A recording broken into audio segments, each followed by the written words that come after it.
Hey everybody, it's TorontoUnicorn. You know what time it is.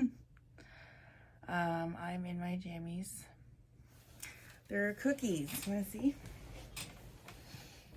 Cookies.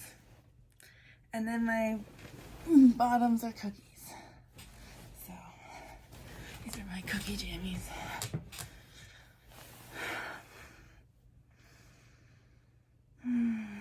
It's nice to lay in bed with you again.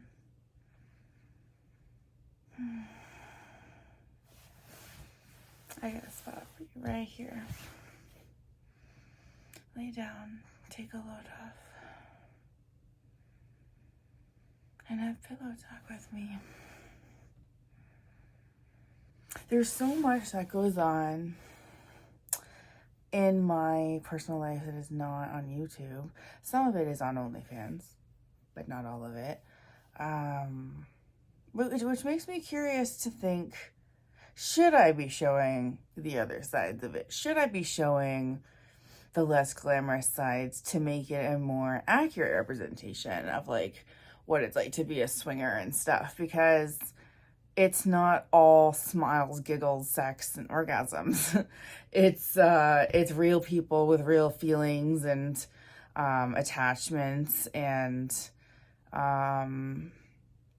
honestly, there's a lot of rejection in this lifestyle. There's a lot of hurt feelings. Even in threesomes, for example, you usually are cautious of giving equal time to the people because people take that personally. If you focus on one person more than the other in a threesome, that's going to be noticed.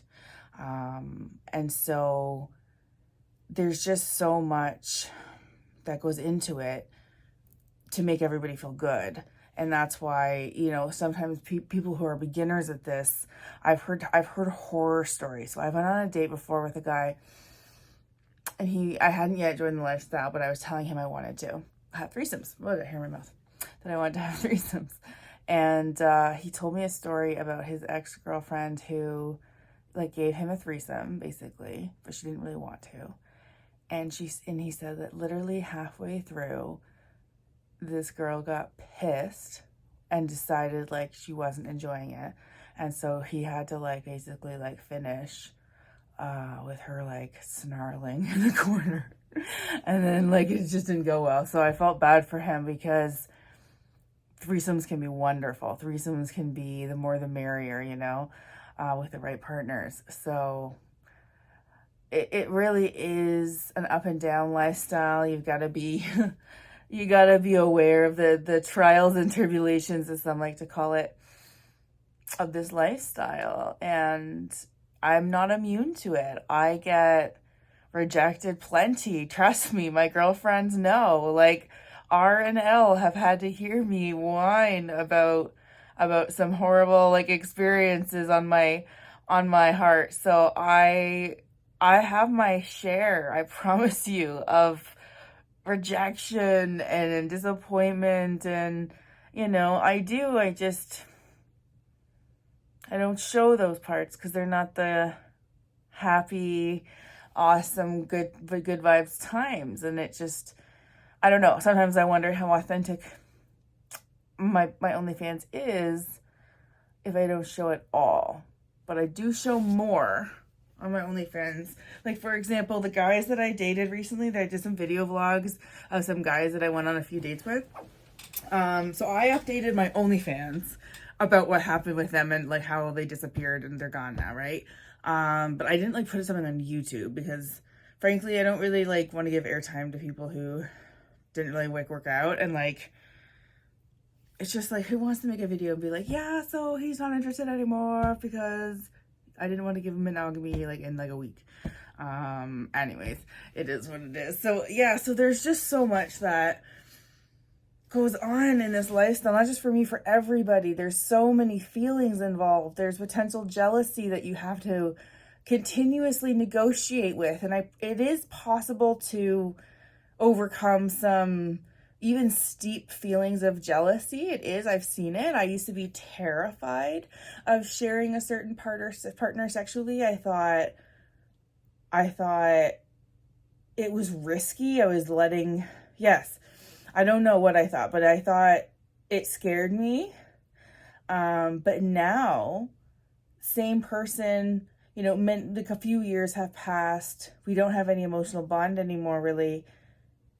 And yet we just like stay friends, right? But now the idea of him fucking other people, like, it's either I'm indifferent or I celebrate it. I'm like, yay, he had a gangbang. Like, you know what I mean? Like, I've come a long way with the same partner, even. It's just over time, the evolution of what I could handle, right? So even if you start out thinking, oh, I don't know, I'm nervous about the jealousy and stuff, I was too. And I think that's why I did it as the unicorn, because there's not as much issues. Like, I'm just like their guest star. Like, I'm just coming in and making some fun memories and exiting. And you know, I do know when I'm like recruiting for threesomes to negotiate with the woman, I do like know the first way to lose a threesome is to focus too much on the guy. Because you don't want to trigger jealousy. So I've just learned that my psychology degree is finally worth something.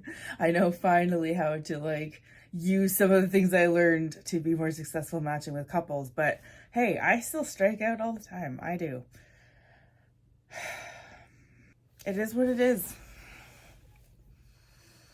I think it's really rough to, you know, put your feelings on the line all the time and stuff. But to be honest, it's worth it. It's worth the experiences. It's worth the memories I'm making. Like, I have memories of group sex now that I didn't have before.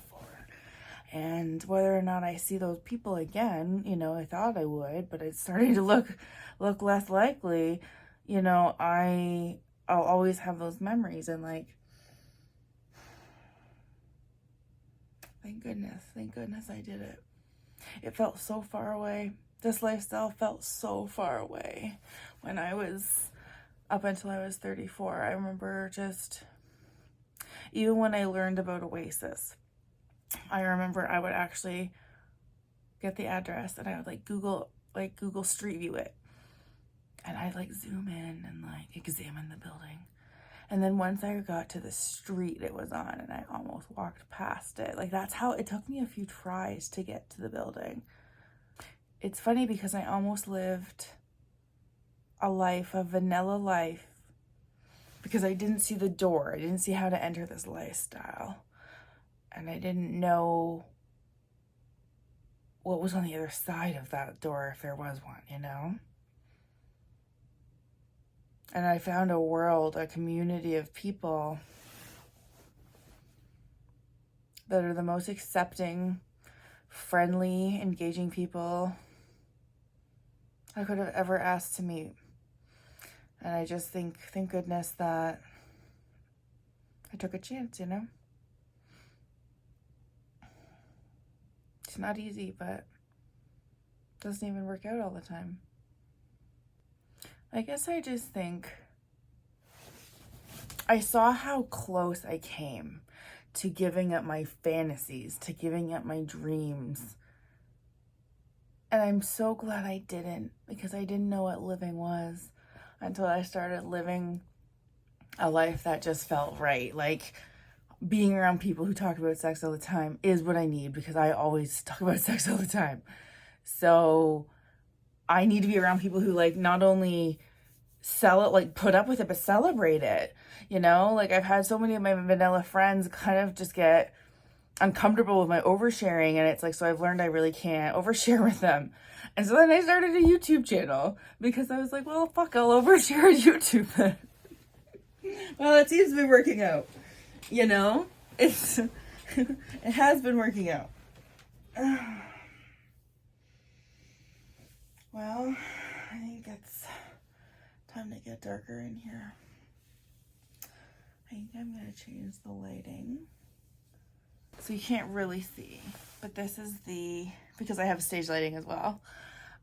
This is my after dark lighting. So I am going to sign off YouTube, and I'm going to go to OnlyFans, where I do the other part of this video where I have less cookie stuff on. Show more cookie. Oh my gosh. Well, I had so much fun chatting again. I hope that you come and check out my After Dark. Good night. If you just quickly go to the clit and start rubbing it, and like somebody flinches, it's not a good flinch, you know? It's like a holy shit, take it easy, you know? I want some attention paid to my clit, but I want fingers inside. Other girls may want it on their clit. I want them inside, and I want 2 max, but I want 1 at first, and I want it in and out, and then I want the other. So this is, if you can put a little bit in my asshole with a 3rd finger, that would be like icing on the cake, but make sure it's a little spit on there at least, because that would be dry in my asshole otherwise. So, and he just like took his hands, and he like kind of like down my pants. And I remember just sitting there being like, oh my God. And then he like